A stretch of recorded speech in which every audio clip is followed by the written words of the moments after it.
ৰাইজৰ দুৰ্দশা ক্ষেত্ৰত এইটোৱে হৈছিল, এইবাৰ তাত পানী নোহোৱা জেগাত পানী হৈছিল। বহু লোকে তাত বানপানী কেতিয়াও দেখা নাই, আচম্বিতে হোৱা পানী।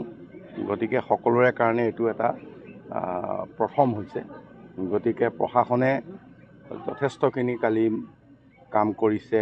মুখ্যমন্ত্ৰী যোৱাকালি তালৈ গৈ আহিছে আৰু বিভাগৰ বিষয়াসকলৰ উপৰিও বেলেগ ঠাইৰ পৰা আৰু বিষয়া তালৈ পঠোৱা হৈছে আৰু ইতিমধ্যে লাহে লাহে তেখেতসকলে সকলো ধৰণৰ সা সুবিধা উপলব্ধি হৈছে। বানপীড়িত ৰাইজৰ বাবে আপোনালোকে খাদ্য যোগান ধৰিছে, কিন্তু পশুধনৰ বাবে এতিয়ালৈকে কোনো ধৰণৰ পশুধনৰো দিয়া হৈছে, প্ৰত্যেক জেগাতে দিয়া হৈছে, প্ৰত্যেক জেগাতে দিয়া হৈছে, ইয়াতো দিয়া হ'ব। বদৌদিন আঁচনি ইতিমধ্যে উজনিৰ পানীসমূহ নোসোমায়। এতিয়া মাথাউৰি দিব পৰা জেগা ক'ত আছে ইয়াত? সেই নদীখনৰ কাষত মাথাউৰি দিব পৰা জেগা নাই। সেই নদীখনৰ কাষততো প্ৰায়খিনিয়ে মানুহৰ ঘৰ। গতিকে মাথাউৰি দিব পৰা ব্যৱস্থাও নাই বা ইমান বছৰ ডিজু নদী হৈ আছে। যেতিয়া পানীটো বৰ বেছি ডিজু নদীৰ বানপানী নহয়, পানী যি বছৰ বেছি হয় সেই বছৰ অলপ হয়। গতিকে আমি ভাবিছোঁ যে ইয়াত তথাপিও আমি চাইছোঁ যে অন্য কিবা যদি প্ৰটেকশ্যনৰ ব্যৱস্থা আছে কৰিম।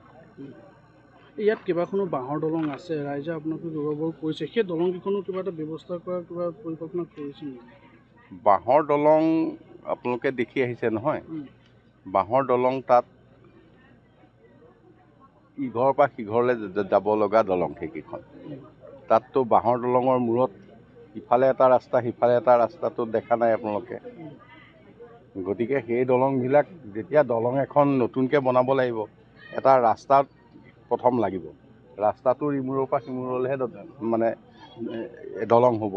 তেওঁলোকৰ ভিতৰত যদি ক'ৰবাত পথ এটা তেনেধৰণে ওলায়, তেতিয়াহ'লে আমি দলঙৰ ব্যৱস্থা কৰিম।